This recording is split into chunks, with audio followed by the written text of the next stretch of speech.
Welcome viewers, আমার চ্যানেলে তোমাদের সবাইকে স্বাগত। আজকের বিষয় রচনা প্রজাতন্ত্র দিবস। দেখো, রচনাটা শুরু করছি। আমাদের সকলের জীবনেই বছরের বেশ কিছু তারিখ যথেষ্ট গুরুত্বপূর্ণ। তেমনই একটি তারিখ হলো 26শে জানুয়ারি, প্রজাতন্ত্র দিবস।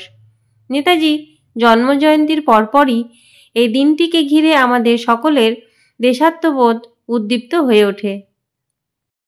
প্রত্যেক ভারতবাসীদের মনেই তাই এই দিনটির অসীম তাৎপর্য।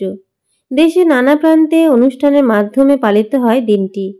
দেশের মিশ্র সংস্কৃতি ও তার বিশাল ঐতিহ্যের ছবি ফুটে ওঠে প্রতি রাজ্যে, জেলায়, শহরে, গ্রামে। শুধু রাজধানীর প্রাণকেন্দ্রে দিনটি পালন করা হয় তা নয়।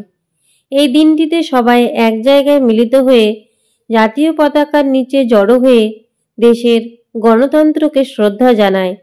জাতির জনক মহাত্মা গান্ধী 26শে জানুয়ারিকে নাম দিয়েছিলেন স্বতন্ত্রতা সংকল্প দিবস। পণ্ডিত জওহরলাল নেহরুর নেতৃত্বে 1929 সালের শেষ দিকে পূর্ণ স্বরাজ আনার শপথ নেওয়া হয়েছিল। এরপরই 1930 সালে 26শে জানুয়ারি ওই দিনটিকে স্বাধীনতা দিবস বলে ঘোষণা করা হয়। তবে শেষ পর্যন্ত এটি কার্যকর হয়নি। 1947 সালে 200 বছরের পরাধীনতা ঘুচিয়ে ভারত যখন 15ই আগস্ট স্বাধীনতা অর্জন করে, 15ই আগস্টই স্বাধীনতা দিবসের মর্যাদা পায়। এর ফলে 26শে জানুয়ারি তারিখে তাৎপর্য বদল আসে। স্বাধীনতা অর্জন 1947 সালে হলেও তখনও সংবিধান তৈরি হয়নি। প্রায় 250 বছর পর তৈরি হলো পৃথিবীর মধ্যে সবচেয়ে বৃহত্তম সংবিধান, ভারতের সংবিধান। 1950 সালের 26শে জানুয়ারি কার্যকর করা হলো দেশের সংবিধান।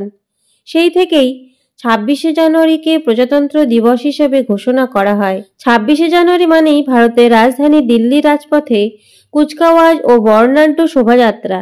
এর পাশাপাশি কলকাতার রেড রোডেও সেই আয়োজন ও আড়ম্বর চোখে পড়ে। প্রজাতন্ত্র দিবসের আগের দিন সন্ধ্যায় অর্থাৎ 25শে জানুয়ারি জাতির উদ্দেশ্যে ভাষণ দেন ভারতের রাষ্ট্রপতি। বিভিন্ন বিদেশের অতিথিরা প্রজাতন্ত্র দিবসের প্রধান অতিথি হিসেবে আমন্ত্রিত থাকেন।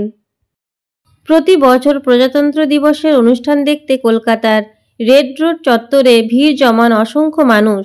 দেশের জন্য প্রাণপণ লড়াইয়ে থাকা স্বাধীনতা সংগ্রামীদের এই দিনটিতে শ্রদ্ধা জানানো হয়। একের পর এক বীর সংগ্রামীদের আত্মবলিদানকে স্মরণ করা হয়। 26শে জানুয়ারি প্রচুর সংগ্রামীর রক্তের বিনিময়ে অর্জিত গণতন্ত্রকে উদযাপন করা হয়। 8 থেকে 80 সবাই এক উৎসবে সামিল হন এই দিনটিতে। তাহলে এখানেই দেখো প্রজাতন্ত্র দিবসের রচনা। ভিডিও ভালো লাগলে অবশ্যই লাইক করো, কমেন্ট করো এবং শেয়ার করো আর সাবস্ক্রাইব করতে একদম ভুলো না। আজ এখানেই দেখা হবে পরের ভিডিওতে। Thank you for watching.